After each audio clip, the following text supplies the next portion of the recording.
ओम अज्ञानतिमिरन्धस्य ज्ञानाञ्जनशलाखया चक्षुरुन्मिलितं येन तस्मै श्रीगुरुवे नमः। नमो ओं विष्णुपदाय कृष्णप्रेष्ठाय भूतले श्रीमते भक्तिवेदान्तस्वामिन् इति नामिने। नमस्ते सरस्वती देवे गौरवाणी प्रचारिणे निर्विशेषशून्यवादी पाश्चात्यदेशतारिणे। जय श्री कृष्ण चैतन्य प्रभु नित्यानंद श्री अद्वैत गदाधर श्रीवासदि गौरभक्तवृंद।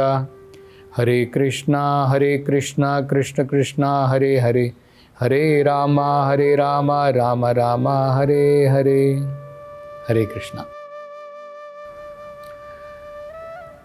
तो इसके पश्चात अब सभी देवता गणों ने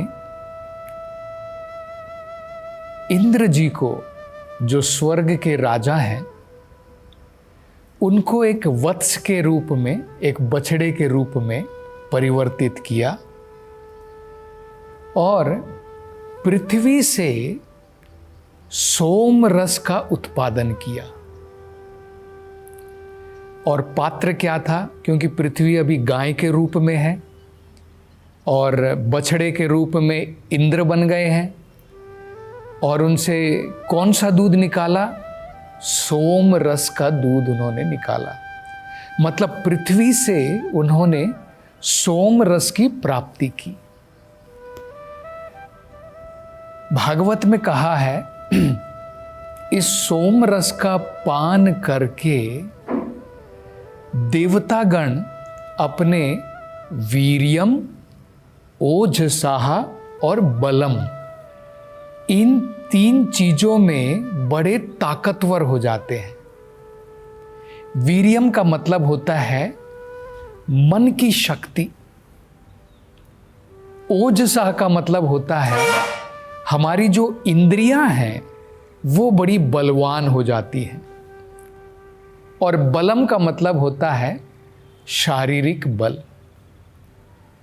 तो यहां पर हमें ये समझना बड़ा महत्वपूर्ण है कि सोम रस जो होता है, ये जो आजकल लोग शराब, मदिरा, दारू पीते हैं, ये सोम रस नहीं है। सोम रस एक प्रकार का अमृत रस है।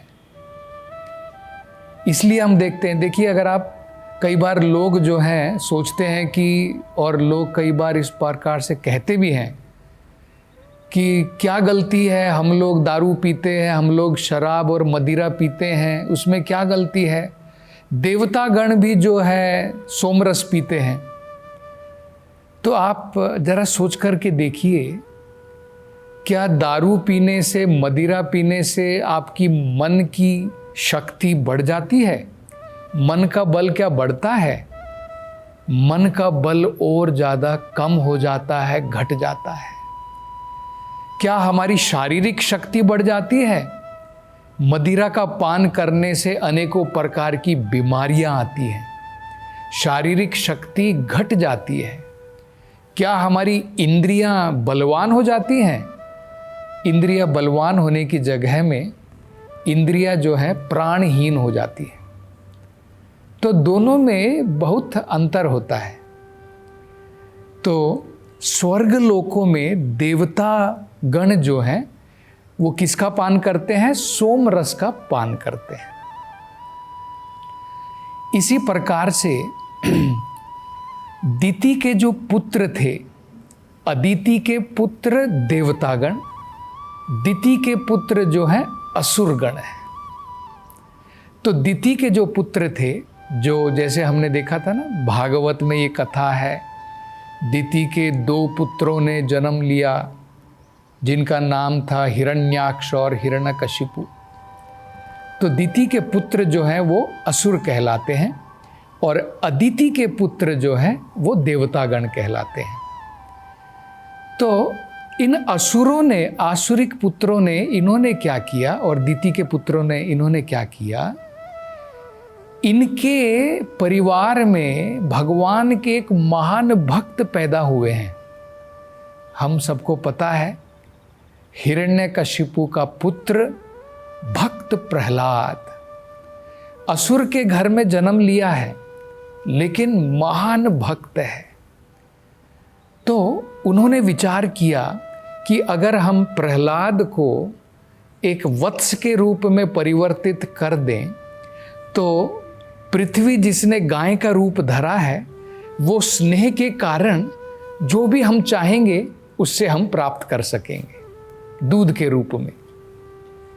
तो इन्होंने ये विचार लगाया और इन्होंने प्रहलाद महाराज को, असुरों ने प्रहलाद महाराज को एक वत्स के रूप में, बछड़े के रूप में परिवर्तित किया और पृथ्वी से गाय के रूप में जो है उन्होंने अनेकों प्रकार की तामसिक मदिरा, वाइन जिसे कहते हैं, वो प्राप्त की। और देवताओं ने अमृत रूपी सोमरस प्राप्त करने के बाद उन्होंने किस पात्र में रखा? भागवत में कहा है हिरण्यमायेन पात्रेण, मतलब सोने के पात्र में रखा।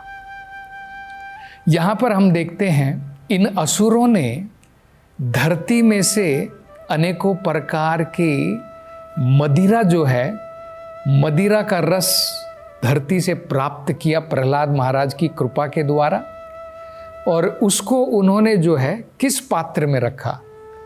उन्होंने उसको लोहे के पात्र में रखा। तो इससे भी हम दोनों के अंदर में जो है अंतर देख सकते हैं। सोम रस जो है स्वर्ण पात्र में और वो अमृत रूपी है, उसके द्वारा शरीर, मन, इंद्रियां सब बलवान होती हैं। और ये जो मदिरा के रूप में इन असुरों ने जो प्राप्त किया, इन्होंने इसको लोहे के पात्र में रखा और इसके द्वारा सारे शरीर की, मन की, तन की, सभी इंद्रियों की दुर्बलता होती है।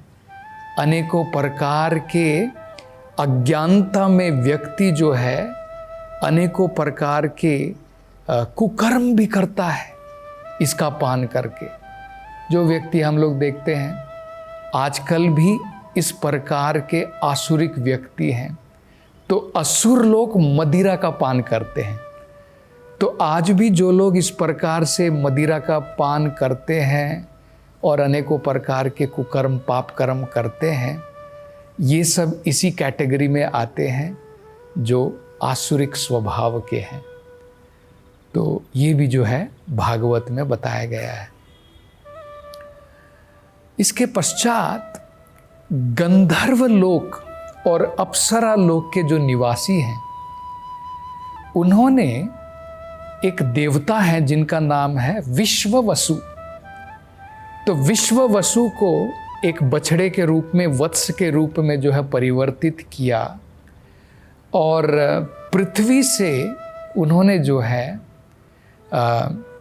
एक प्रकार की जो गायन की, गाने की अद्भुत जो कला होती है और जो सुंदरता है उसको जो है प्राप्त किया, उसका उत्पादन किया। इसलिए हम लोग देखते हैं कि गंधर्व लोक के जो लोग हैं वो हमेशा भगवान की स्तुति करते हैं गायन के रूप में। तो गंधर्व लोक के निवासी जो हैं वो गाने के लिए बड़े यशस्वी हैं, फेमस हैं। और अप्सराएं जो हैं अपनी सुंदरता के लिए यशस्वी हैं। तो उन्होंने भी जो है ये प्राप्त किया पृथ्वी के द्वारा। आगे जो है बताया है कि जो पितृलोक के निवासी हैं, हमें पता है कि अनेकों लोक होते हैं, स्वर्ग लोक होते हैं, नरक लोक होते हैं।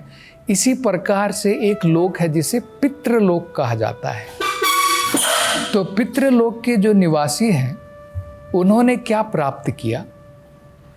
पितृलोक के निवासियों ने, उन्होंने आर्यमा जो एक देवता है, आर्यमा देवता को उन्होंने एक वत्स के रूप में परिवर्तित किया, बछड़े के रूप में। और उन्होंने क्या प्राप्त किया पृथ्वी से? उन्होंने कायम एक प्रकार का दान होता है, जिसे आज भी हम लोग कहते हैं पिंड दान। ये एक प्रकार का भोग चढ़ाया जाता है, जिसे आर्यमा को और भगवान या फिर भगवान विष्णु को जो है चढ़ाया जाता है, और प्रसाद के रूप में इसको जो है अपने पितरों को प्रदान किया जाता है, जिसे पिंड दान कहते हैं। तो उन्होंने जो है किस पात्र में इसको रखा, मट्टी के पात्र में रखा। और आज भी जो है हम लोग देखते हैं कि जब पिंड दान दिया जाता है वो मटकों में रखा जाता है, और जो है अपने पितरों को जो है पिंड दान जो है हम प्रदान करते हैं। तो ये क्या होता है पिंड दान, इसके बारे में हम लोग जो है थोड़ा समझने का प्रयास करेंगे। देखिए क्या होता है, जब व्यक्ति अच्छे कर्म करता है तो वो व्यक्ति इस शरीर को छोड़ने के पश्चात में उसको जो है दूसरी देह की प्राप्ति हो जाती है। हो सकता है दोबारा उसे मनुष्य की देह की प्राप्ति हो जाए, और अनेकों प्रकार के भौतिक सुख वो आकर के संसार में दोबारा भोगेगा। ये पुण्य कर्म के फल होते हैं। जब व्यक्ति पाप कर्म करता है तो अनेकों प्रकार की निम्न योनियों में उसे जन्म लेना पड़ता है। जैसे हो सकता है कुत्ता बन गया, बिल्ली बन गया, अनेकों प्रकार की निम्न योनियां होती हैं, उसमें जन्म लेना पड़ता है पाप कर्म का फल भोगने के लिए। बाद में धीरे धीरे एक एक शरीर छोड़ने के बाद में दोबारा ऊपर आता है मनुष्य योनि तक। इसलिए कहते हैं ना, मनुष्य योनि बहुत महत्वपूर्ण है, क्योंकि ये 84 लाख योनियों में घूमने के पश्चात मनुष्य की योनि प्राप्त होती है। तो इसे हमें जो है व्यर्थ नहीं गंवाना चाहिए, इसका सही प्रकार से प्रयोग हमें करना चाहिए। तो जब व्यक्ति बहुत ज़्यादा पाप कर्म करता है, जो पाप कर्म करता है तो उसे फल भुगतने के लिए निम्न योनियों में जाना पड़ता है, नरक लोक में जाना पड़ता है, पाताल लोक में, अनेकों प्रकार के जो है जो निम्न लोक हैं वहाँ पर जाकर के वो जन्म लेता है। लेकिन कई बार जब व्यक्ति घोर पाप कर्म करता है, या कई बार हम लोग देखते हैं कि व्यक्ति जो है सुसाइड कर लेता है, आत्महत्या कर लेता है। तो इस प्रकार के घोर पापी व्यक्ति जो होते हैं या जो आत्महत्या करता है, उनको कुछ समय तक ये देह की प्राप्ति नहीं होती है। 2 प्रकार के शरीर होते हैं, स्थूल शरीर और सूक्ष्म शरीर। जब हम प्राण त्यागते हैं तो हम प्राण त्यागने के बाद में केवल स्थूल शरीर हमारा मट्टी में मिल जाता है, उसको जला दिया जाता है। सूक्ष्म शरीर नहीं जलता है। सूक्ष्म शरीर जो है 3 चीज़ों का बना होता है, मन, बुद्धि, अहंकार। तो वही मन के अंदर में जो हमारी वासनाएं इस शरीर में है, इसी को हम लोग लेकर के जाते हैं अगले शरीर में। इसके कारण ही अगले शरीर की प्राप्ति होती है। तो मन, बुद्धि और अहंकार, ये फिर भी जो है सूक्ष्म शरीर बना रहता है। तो जब व्यक्ति बहुत ज़्यादा पाप कर्म करता है तो उसे स्थूल शरीर की भी प्राप्ति नहीं होती है। वो केवल मन, बुद्धि, अहंकार के शरीर में घूमता रहता है। उसे ही हम लोग भूत पिशाच कहते हैं। कई बार हम लोग सोचते हैं ना, हम लोग कहते हैं कि अरे भाई भूत है, पिशाच है। इसका मतलब क्या होता है? भूत पिशाच का मतलब होता है उसके पास में ये पंचभूत का शरीर नहीं है, केवल सूक्ष्म शरीर है। सूक्ष्म शरीर क्या होता है? मन, बुद्धि, अहंकार का बना है। तो बड़ा सरल है समझना। आप अच्छे कर्म करेंगे तो स्थूल शरीर की प्राप्ति होगी, और उस शरीर में आप अनेकों प्रकार के जो है सुख भोगेंगे। कुछ नॉर्मल आप पाप कर्म करते हैं, निम्न प्रकार की योनियों की प्राप्ति होगी, स्थूल शरीर मिलेगा, लेकिन उसमें आप कष्ट भोगोगे, सुख नहीं भोगोगे। और घोर पाप कर्म करते हैं या फिर आत्महत्या करते हैं तो आपको शरीर की प्राप्ति ही नहीं होगी। हम भूत पिशाच के रूप में घूमते रहेंगे काफी लंबे समय तक। तो क्या होता है, उस व्यक्ति को जिसके पास में केवल मन बुद्धि अहंकार है, केवल सूक्ष्म शरीर है, वो बहुत परेशान होता है, क्योंकि वो अपनी इच्छा तो पूरी नहीं कर सकता है।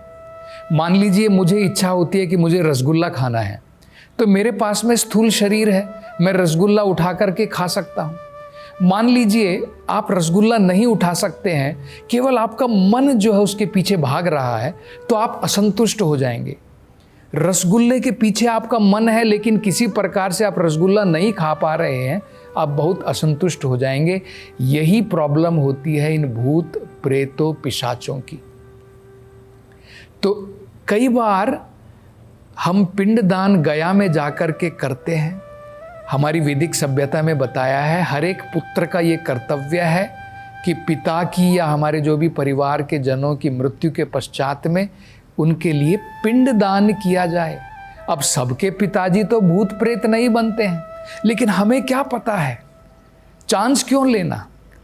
इसलिए सभी जो है वैदिक सभ्यता में पुत्रों का ये कर्तव्य बनता है, परिवारजनों का कर्तव्य बनता है, गया में जा करके भगवान को अर्पण करके, भगवान विष्णु को अर्पण करके, या आर्यमा को, आर्यमा जो देवता है वो भगवान के ही रिप्रेजेंटेटिव हैं, उनको अर्पण करके भगवान का प्रसाद वो जो है पिंड के रूप में हमारे पितरों को प्रदान किया जाता है, जिसको खाने के पश्चात में उनको इस स्थूल शरीर की प्राप्ति हो सके। इसे पिंडदान कहते हैं।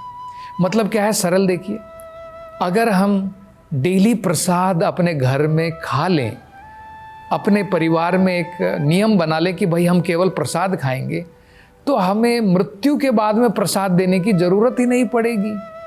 अगर हम अभी से सभी परिवारजनों को प्रसाद खिलाएंगे तो भूत प्रेत पिशाच बनने की कोई संभावना ही नहीं आएगी। ये हमें समझना है। तो और आगे इसके बारे में हम चर्चा अगली कथा में करेंगे। हरे कृष्णा।